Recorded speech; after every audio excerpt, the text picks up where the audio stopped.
Most people think a financial crisis begins with a sudden, dramatic crash. They imagine stock markets plunging overnight, panic on Wall Street, and breaking news headlines declaring systemic failure. But history reveals a far quieter reality. True economic crises do not start with a visible explosion. They begin silently, hidden deep within credit markets, shifting incentives, and slow liquidity decay. If we define a financial crisis by the gradual accumulation of structural fragility rather than the final, sudden collapse, then the early phases of the next global downturn are already quietly unfolding around us today. Historic disruptions like the crashes of 1929, 2000, and 2008 did not occur in a vacuum. They were preceded by years of growing imbalances that went unnoticed by the average observer. This is why looking at simple indicators is a dangerous trap. The goal of this analysis is not to make sensational predictions or forecast imminent doom. Instead, this serves as a precise clarity tool to map out the invisible economic undercurrents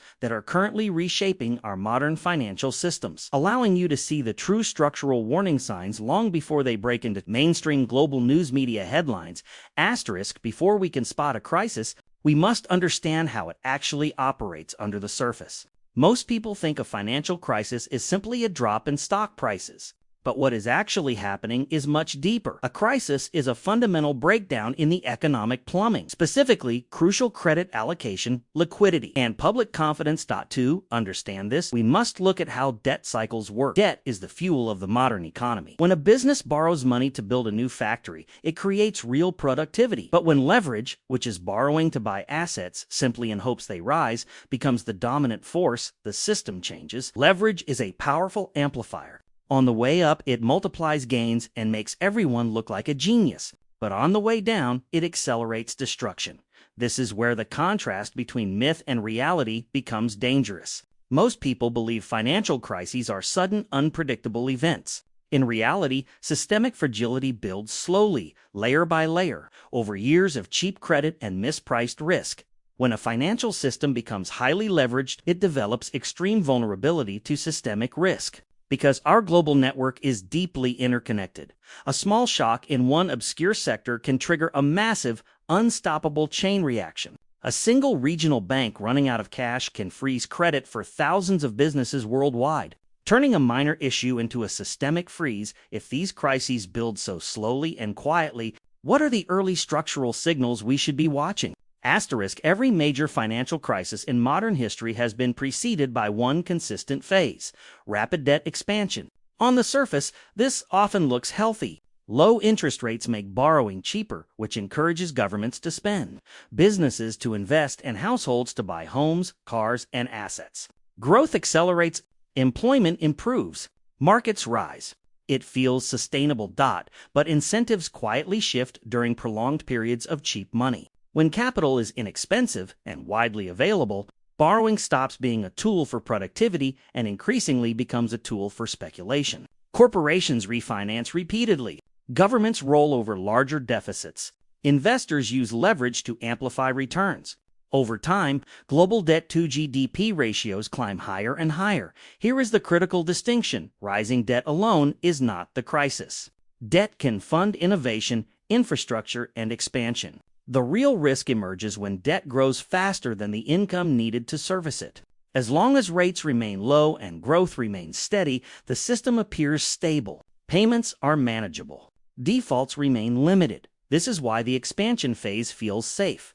In fact, it often feels prosperous. Asset prices rise. Credit flows easily. Risk seems contained, but fragility does not announce itself. It accumulates quietly in balance sheets. Each additional layer of leverage reduces the system's margin for error. The economy becomes increasingly sensitive to even small shifts in financial conditions, and that leads to the turning point. Debt itself is not inherently dangerous. It becomes dangerous when the environment that made it manageable begins to change. Debt expansion only becomes dangerous when the cost of carrying that debt changes. And that is exactly what happens during an interest rate shock. When central banks raise rates rapidly, the entire pricing structure of the economy begins to adjust. Companies that borrowed heavily during years of near-zero rates suddenly face higher refinancing costs. Governments rolling over debt must now issue bonds at less favorable terms. Households with variable rate loans see monthly payments rise. What once felt manageable starts tightening. Assets that were priced in a cheap money environment also begin to reprice. When capital is inexpensive, investors are willing to pay more for future earnings. But when borrowing becomes costly, those future earnings are discounted more aggressively. Valuations compress. This adjustment does not happen evenly or smoothly. It creates stress. One of the most overlooked areas is liquidity in bond markets. Large volumes of corporate and sovereign debt eventually need refinancing. These refinancing walls become dangerous when credit conditions tighten. If lenders grow cautious, even healthy firms can struggle to roll over debt at sustainable rates. It is important to remain balanced here. Rate hikes are often necessary to control inflation and stabilize long-term purchasing power. But the real risk is not the rate hike itself. The real risk is what higher rates reveal. When the cost of money rises, hidden weaknesses surface. And when pressure builds in one corner of the system, it rarely stays there. So where does that pressure tend to appear first? Asterisk, when cheap credit flows for long enough, it doesn't just expand balance sheets. It reshapes behavior. One of the clearest visible symptoms of late-cycle fragility is inflated asset valuations. This can appear in equities, housing markets, or specific high-growth sectors that attract aggressive capital. There is a critical difference between productivity-driven growth and liquidity-driven growth. Productivity-driven growth comes from real innovation, rising efficiency, and expanding output. Liquidity-driven growth, on the other hand, is fueled primarily by abundant capital chasing returns. Prices rise, not because underlying value has increased proportionally, but because money is plentiful and risk feels distant. As cycles mature, speculative behavior quietly intensifies. Investors stretch for yield. Risk models assume stability. Narratives become more confident. This is where mispriced risk enters the system. Assets are valued as if favorable conditions will persist indefinitely. We have seen this dynamic before. During the late 1990s, technology stocks soared far beyond sustainable earnings expectations. In the mid-2000s, housing prices detached from income fundamentals. In both cases, optimism masked structural imbalances. It is important to avoid simplistic conclusions. Not every high valuation equals a crash. But when leverage, rising rates, and inflated asset prices coexist, sensitivity increases dramatically. Still, elevated prices alone do not create systemic collapse. Bubbles can deflate gradually.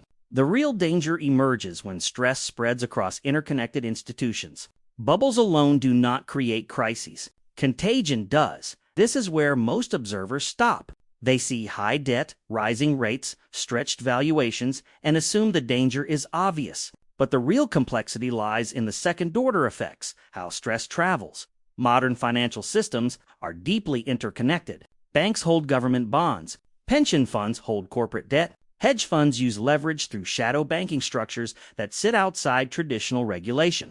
Corporations depend on continuous refinancing to operate smoothly. Everything is linked through balance sheets and credit markets. When liquidity tightens, small cracks begin to matter.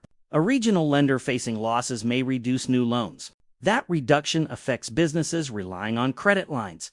Those businesses cut investment or payroll. Investors see declining earnings and pull capital. Asset prices fall further, weakening collateral values. What began as a contained issue becomes self-reinforcing. This is the contagion mechanism. It is not the size of the first failure that determines the outcome. It is the degree of interconnected exposure. When liquidity dries up, even solvent institutions can face pressure because markets demand immediate cash. Confidence becomes the most fragile variable. Financial systems run not only on capital but on trust. As long as participants believe obligations will be honored, the system functions. When trust deteriorates, defensive behavior spreads rapidly. This is how localized stress becomes systemic instability. But understanding this vulnerability raises an important question. Does recognizing these signals mean a crisis is inevitable? Asterisk, at this point, it would be easy to assume that a crisis is inevitable. But that conclusion would ignore an important reality. The financial system today is not the same system that existed in 2008. Banks now operate under stricter capital and liquidity requirements. Stress testing has become more rigorous. Major institutions are required to hold larger buffers against unexpected losses. These reforms were designed specifically to prevent cascading failures of the kind seen during the global financial crisis. Central banks also have more refined tools.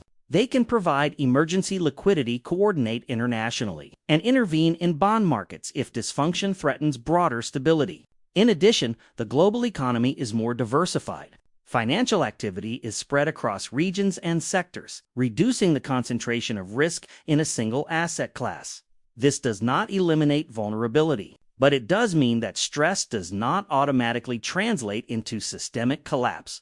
Economic outcomes are shaped by policy responses, private sector adaptation, and global conditions. There is uncertainty on both sides, and even if a full-scale crisis never materializes, the structural shifts we are discussing still affect individuals directly. That is where this conversation becomes personal.